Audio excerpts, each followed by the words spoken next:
आदाब नाज़रीन, नासिर के शो ऑफिशियल आप देख रहे हैं। आप मुझे भद्रवाह टीवी चैनल नंबर 130 पर भी देख रहे हैं, जेके एसी न्यूज़ पर भी देख रहे हैं, खालसा एक्सप्रेस न्यूज़ पर भी और भी अन्य सोशल मीडिया प्लेटफॉर्म पर देख रहे हैं। नाज़रीन, जिस तरह से हम आपको लगातार जो है, चाहे सियासी लीडर हो, कोई सोशल एक्टिविस्ट हो या कोई भी जो है मुअज़्ज़िज़ हो, उनका जो है यहाँ पर खैर मकदम करते हैं और जो इश्यूज़ होते हैं उन पर बात करने की कोशिश करते हैं। तो इसी ज़िमन में आज मेरे साथ मौजूद हैं तारुक हुसैन, जो विलेज मलसू पंचायत सारना भद्रवाह के रहने वाले हैं। ये नायब सरपंच भी रह चुके हैं, एक्स नायब सरपंच हैं ये, और बहुत सारे इश्यूज़ इनके गांव में हैं। क्या क्या इश्यूज़ हैं, पहले तारिक साहब से ही पूछने की कोशिश करते हैं। तारिक साहब, सबसे पहले खैर मकदम करते हैं हम आपका अपने चैनल पर। बताइए क्या इश्यूज़ हैं आपके गाँव में और क्यों नहीं अभी तक मसले हल हो रहे हैं? जी नासिर भाई, फ़िलहाल तो मैं आपका बहुत बहुत शुक्रिया करता हूं कि आपने जो ये हब खोला है, यहाँ पर अपनी बात रखने के लिए हर किसी को मौका मिलता है। तो इश्यूज़ इस तरह से हैं कि मेरी पंचायत में इशू तो बहुत सारे हैं, लेकिन मेन जो बातें हैं वो 3 डिपार्टमेंट की बातें हैं। उसमें एजुकेशन है, पीएचई है और पीडीडी है, पावर डेवलपमेंट डिपार्टमेंट। अच्छा, तो सबसे पहले मैं आपको पावर डेवलपमेंट की बात करूँ। हमारे यहाँ एक पोल, सड़ा हुआ पोल है, तकरीबन 4 साल से वो थोड़ा थोड़ा करके सर रहा है। तो 4 साल से मैं डिपार्टमेंट को बोल रहा हूँ उसको चेंज करो। या वो मेरा पर्सनल नहीं है, वो मेरा पर्सनल नहीं है, वो एक मेन चौक में पूरे गाँव का है। यानी कि वो इतना खराब हो गया है कि पता नहीं किस वक्त तेज हवा आएगी और वो गिर जाएगा, और उसके गिरने की वजह से कम 6 मकानों को नुकसान होगा। अच्छा, और 6 मकानों में अगर नुकसान हुआ तो जाहिर सी बात है वो अचानक गिरेगा तो किसी की मौत भी हो सकती है, इंजरी भी हो सकती है। जैसा कि हम सब ने परसों देखा, बलेसा के बाथरी में एक मौत हुई। तो हम नहीं चाहते कि यहाँ पर भी ऐसा हो। मैंने बड़ी बार इनके मतलब जो लाइनमैन हैं या फोरमैन हैं, जेई हैं, एक्शन तक भी बात की। मैं 3-4 बार एक्शन साहब के पास खुद गया। तो लास्ट टाइम एक्शन साहब को मैंने कॉल भी की। मैंने कहा सर, अभी तक आपने पोल को चेंज नहीं किया, वो बहुत टेढ़ा हो गया है। तो वो कहते हैं कि उनकी जबानी है आगे से कि आप जाओ सड़कों पर धरना दो। एक्शन साहब ने एक्शन साहब मुझे कह रहे हैं कि फिर आप जाओ सड़कों पे धरना दो। तो मेरी तो ये समझ में नहीं आ रहा है कि ये पब्लिक से किराया लेते हैं, कोई मुफ्त का तो देना नहीं है। इनके पास स्कीमें हैं, पब्लिक वर्कर हैं, इनको देना था वहां पे। यहाँ कि मैं अपने पर्सनल मुफाद के लिए तो नहीं मांग रहा था, अच्छा, पब्लिक के लिए मांग रहा था। बीच चौक में है वो। चलो आज तो मैं आपके माध्यम से इनके साथ रिक्वेस्ट कर रहा हूं कि देखो, जैसे परसों बलेस में हुआ, वहां वो आप बोलते हैं कि कंपनसेशन देंगे। अच्छा, कंपनसेशन देने से उसकी जान वापस नहीं आएगी। अच्छा, लेकिन अगर हमारे यहाँ खुदा ना करे हमारे यहाँ कुछ ऐसा होता है तो मैं कहता हूं कि वो बेचारे थे, उन्होंने बर्दाश्त किया, तो हमारे जैसे लोग बर्दाश्त नहीं करेंगे। फिर हो सकता है कि कुछ हादसा बड़ा भी हो जाएगा। यहाँ लाइन आर्डर की जो प्रॉब्लम होगी उसके जिम्मेदार पीडीडी डिपार्टमेंट के लोग रहेंगे। ठीक रहा एक इशू ये। और क्या इशू है आपके? अच्छा, दूसरा इशू है हमारे पास एक प्राइमरी स्कूल है। उसमें तकरीबन 35 से 40 बच्चे पढ़ते हैं, 5 क्लासें हैं। पिछले 2 साल से वहां पर एक टीचर को रखा गया है। तो हमारे बच्चे उस स्कूल में पढ़ते हैं। तो एक टीचर कितने बच्चों को पढ़ाएगा, कितनी क्लासें पढ़ाएगा? और उसको हर तीसरे दिन, आज ऑनलाइन है, सबको पता है कि ऑनलाइन का जमाना है, उनके पास लैपटॉप नहीं होते हैं, कंप्यूटर नहीं, उनको हर तीसरे दिन उस टीचर को बेचारे को 1 बजे के बाद अपना वो सामान उठा के जेडी ऑफिस में पहुंचना पड़ता है। अच्छा, तो कितना वो पढ़ा सकेगा उन बच्चों को? उसके जिम्मन में मैंने पिछले साल जो सीओ साहब थे उनसे साथ भी बात हुई, जेडीओ साहब थे, पिछले साल से इनके पीछे में पड़ा हूं कि हमें स्कूल में एक टीचर दे दो, या तो स्कूल को बंद कर दो, जो एक टीचर रखा है इसको कहीं एंगेज कर दो, हमारे स्कूल को बंद कर दो, हम भी बच्चों को उठा के कहीं और।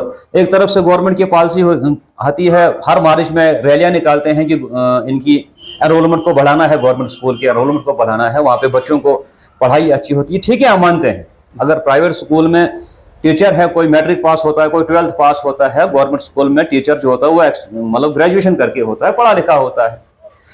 लेकिन जब स्कूल में टीचर ना हो, पिछले साल मैं डोडा में गया हुआ था तो एक खबर उस दिन आई थी कि शायद बीएस के कुछ बच्चे फेल हो गए थे, मुझे याद नहीं है प्रॉपरली। तो उसके जिम्मन में बच्चों के ऊपर इल्जाम आया कि बच्चे पढ़ते नहीं हैं। अच्छा, तो बच्चे पढ़ेंगे कहां से जब उनके पास टीचर पढ़ाने वाला नहीं होगा? ठीक, जब उनके पास टीचर होगा, उस्ताद होगा, तभी तो वो पढ़ेंगे ना।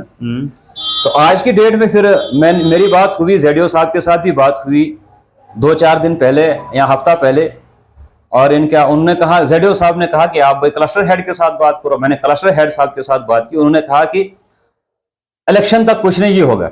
अच्छा। तो मेरे कहने का मतलब है अभी 1 महीना है इलेक्शन होने में, तो 1 महीने तक या तो स्कूल को बंद कर दो, हम बच्चों को घर पे रखेंगे। नहीं, आपको उम्मीद है कि 1 महीने के बाद वहां पे टीचर्स आएंगे? नहीं, नहीं, देर से वहां पे एक ही टीचर है आपके स्कूल? बिल्कुल भी उम्मीद नहीं है। हमने यहाँ से उम्मीदें छोड़ दी है। तो आपके माध्यम से हाथ जोड़ के रिक्वेस्ट कर रहे हैं इनके साथ कि यार कम से कम अगर आप इन कुर्सियों पे बैठे हो, अल्लाह ताला ने, भगवान ने आपको इन कुर्सियों पे बिठाया है, कम से कम उन कुर्सियों पे बैठने का खौफ भी रखो, कल को तुम लोगों ने मरना भी है। तो क्या जवाब दोगे उस अपने भगवान के पास, अल्लाह के पास, कि हमने क्या किया है?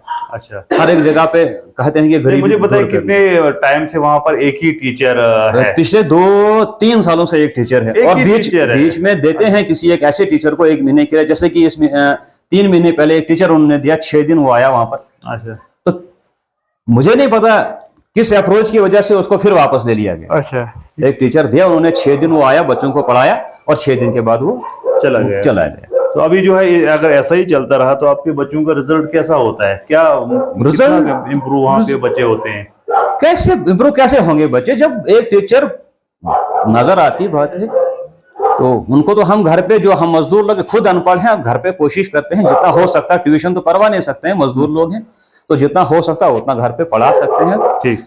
तो आपके माध्यम से यही अपील करता हूं फिर एक बार सीओ साहब से, एजुकेशन डिपार्टमेंट से, कि अगर बच्चों का मुस्तकबिल हमने संवारना है तो आपको वहां पे टीचर। चलिए, हो गई 2 समस्याएं, और बताइए जो मेन समस्या क्या है? मेन समस्या इसके बाद हमारे पास रही पीएचई डिपार्टमेंट के साथ। हमें फिलहाल तो इस वक्त पूरे हिंदुस्तान, पूरे जम्मू कश्मीर में जल जीवन मिशन चल रहा है।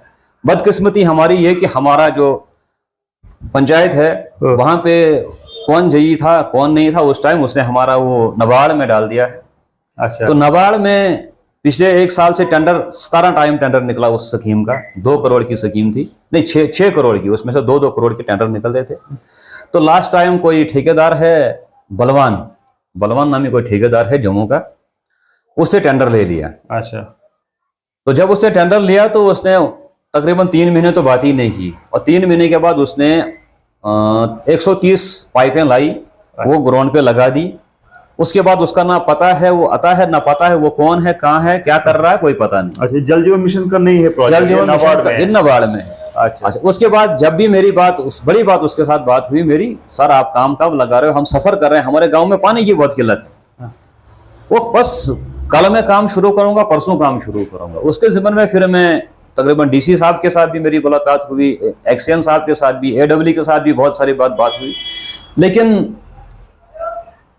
ये मुझे समझ नहीं आती कि उसके पास कौन सी ऐसी पावर है ठेकेदार के पास। 1 साल से वो काम नहीं कर रहा है। अच्छा। वो कितना बड़ा आदमी है, एक चीफ मिनिस्टर है या एक गवर्नर है, गवर्नर की ताकत है उसके पास, उसको कोई डिपार्टमेंट का आदमी कोई पूछ नहीं सकता है काम क्यों नहीं कर रहा है। अगर काम नहीं कर रहा उसकी अलॉटमेंट कैंसिल करवा दो, किसी को कोई और काम करेगा अपना। अब वो कह रहे हैं कि भाई अगर उसका डिपार्टमेंट के साथ कोई मसला है तो ठीक है, डिपार्टमेंट के साथ मसला, लेकिन गरीब लोग क्यों पीछे जा रहे हैं उस मसले की बीच? ठीक। अगर उसका मसला डिपार्टमेंट के साथ है, डिपार्टमेंट के साथ वो बात करे, हल करे अपना मसला, लेकिन गरीब लोगों को बीच में पीछा क्यों जा रहा है? चलो, ये तो रही समस्या है। तो आप क्या समझते हैं कि क्योंकि अब इलेक्शन का दौर भी है, चुनावी माहौल है, तो अभी आपके पास गांव में बड़े नेता लोग आएंगे, बड़े बड़े वादे करेंगे, तो क्या उम्मीदें हैं आपको? इन नेतागण जो है अभी जो है हर गांव में जा रहे हैं। देखिए, जहाँ तक इलेक्शन की बात है तो उम्मीद करना तो बहुत, उम्मीद करनी नहीं है किसी के साथ मेरे हिसाब से, क्योंकि ये तो सिर्फ आज नजर आएंगे, ये 18 तारीख तक नजर 18 नहीं 16 तक नजर आएंगे। 16 के बाद जो जीतेगा वो तो चला जाएगा जम्मू, जो हारेगा वो दोबारा अपनी शक्ल किसी को दिखाएगा नहीं। अच्छा। वो एक तो जीत की खुशी बनाएगा, जम्मू में जाके बैठेगा, और दूसरा जब हारेगा वो अपना मुंह किसी को दिखाएगा नहीं। अच्छा। मेरा जो कहना है कि अगर आप इलेक्शन में उठे हो, आपके पास गुर्दे हैं, आप सोशल एक्टिविस्ट हो, अगर आप हारते हो और हारने के बाद भी आप पब्लिक के काम करो। अगर कोई सुनता है, डिपार्टमेंट सुनता है, ठीक, नहीं सुनता फिर भी आप पब्लिक की आवाज को उजागर करो। आपको लगता है कि इस वक्त समय आ गया, क्योंकि 5 साल के बाद ये मौका आता है, इस बार तो 10 साल के बाद आया, 5 साल के बाद लोगों के पास मौका आता है कोई ऐसा कैंडिडेट चुनने का जो लोगों के मसले हल करे, जो गरीब आवाम के मसले हल करे। जैसे कि आपने बोला, पानी, बिजली, स्कूल नहीं है आपके पास, सड़क भी नहीं है, जहां तक मेरी जानकारी है, सड़क भी नहीं है आपके पास। आपको लगता है कि इन इन मुद्दों पर बात करनी चाहिए, चाहे कोई आए नहीं आए, जीते हारे, इन्हीं 4 मुद्दों पे बात होनी चाहिए। मैं तो कहता हूँ हेल्थ, एजुकेशन, पानी, इन्हीं मसलों पे बात करो। और जो भी आपके पास, मेरे पास भी कोई लीडर आएगा तो मैं तो उसको कहूंगा यार मेरे स्कूल में जो टीचर नहीं है, मैं तो मोदी साहब को फोन नहीं लगाऊंगा यार, रविंदर राणा को या गुलाम नबी आजाद साहब को या फारूक अब्दुल्ला साहब को बोलूंगा यार मेरे यहाँ पे ये प्रॉब्लम। मैं तो यहाँ के लोकल लीडरशिप को साथ बात करूंगा ना, अच्छा, मैं उसको बोलूंगा। तो हमें इस ज़िम्मन में ऐसे मुद्दे उठाने चाहिए। और जो भी यहाँ पे इलेक्शन भी लड़ रहा है उसको भी देखो कि बेसिक फैसिलिटीज क्या है। यहाँ पे मैं देखता हूँ कि जैसे दफा 370 की बात करते हैं, बीजेपी को उसको तोड़ने में 70 साल लगे, और अगर उनको वापस भी लाना तो मुझे तो नहीं लगता कि वो वापस आएगा, वो आएगा भी। ये एक चुनावी मुद्दा बन ये एक चुनावी मुद्दा बन गया है, ये लॉलीपॉप बना दिया हो या स्टेट हो। तो आम पब्लिक से मैं ये अपील करता हूं कि उन बड़े मुद्दों को छोड़ो। आप अपने गांव के, अपने घर के, अपने भद्रवाह के, अपने कस्बे के जो मुद्दे हैं उन मुद्दों को उजागर करने की कोशिश करो। चलिए, तो उस मुद्दे पे चलिए बहुत बहुत शुक्रिया तारिक साहब। तो नाज़रीन, ये थे तारिक साहब जो सोशल एक्टिविस्ट है, एक्स नायब सरपंच भी है। सरना पंचायत मलसुए गांव है जो दुमेल से बिल्कुल अपोजिट में है, जहां पर मैं पर्सनली इस गांव को जानता हूं। सड़क नहीं वहां पे, बिजली का इशू है, पानी का कोड भी वहां पर है, स्कूल का इशू है। जैसे मैंने कहा कि पोल जो है वो लटक रहे हैं हवा में, जबकि ये कहा जाता है कि हम जो है सरकार ग्राउंड पे बहुत काम कर रही है। और मैं आपको इस वीडियो में कुछ विजुअल्स भी दिखाऊंगा, फोटो भी दिखा डालने की कोशिश करूंगा क्या हालत है इस गांव की। तो अभी चुनाव आया है तो अभी सभी लीडर जो है बड़ी बड़ी हाँकेंगे, बड़ी बड़ी जो है फेंकेंगे, लेकिन ग्राउंड पे क्या होता है इलेक्शन के बाद होता है वो जो है चिंता का विषय होता है, वही देखने वाली चीज होती है। और तारिक साहब ने जो एक जेन्युइन इशू अपने गाँव के बताए, और ये जो है जहाँ तक मुझे लगता है बड़ा निराश होकर जो है हर डिपार्टमेंट से निराश होकर अब चुप्पी थाम के बैठे आज हमारे स्टूडियो में आए, और हमने भी इनके मुद्दे जो है जेन्युइन मुद्दे उनको उछालने की, उनको उजागर करने की कोशिश की। और उम्मीद करते हैं प्रशासन हो या आने वाली सरकार हो कि इन मुद्दों पे काम होना चाहिए, ये मुद्दे हल होने चाहिए, और ये बेसिक फैसिलिटीज है जो हर भारत के नागरिक को मिलना ही मिलना चाहिए। फिलहाल मुझे दीजिए इजाजत, और ज्यादा न्यूज और अपडेट्स के लिए आप देखते रहिए Nasir Kesh official, JKC news, Bhadarwah TV, Khalsa express और भी अन्य सोशल मीडिया प्लेटफॉर्म। शुक्रिया, खुदा हाफिज।